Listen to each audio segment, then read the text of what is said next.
สบายดี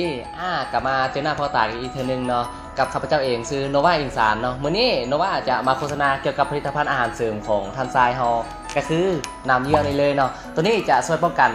มะไขหลังให้ของทันไซให้กลับมาแข็งแรงคือเก่าและยังช่วยให้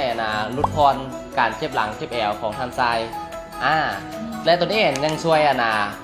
เพิ่มสมรรถภาพทางเพศได้อีกหรือว่าง่ายๆก็คือ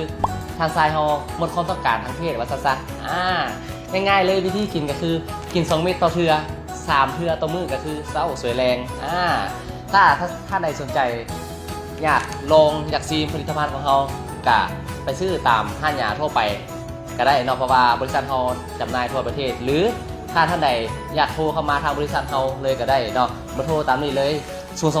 2339 3234ย่างมีเพียงหนึ่งเนาะ020 2339 3234นำเข้าในจัดจำหน่ายโดยบริษัทใหญ่เอเจนซี่ของพวกเราเนาะขอขอบใจ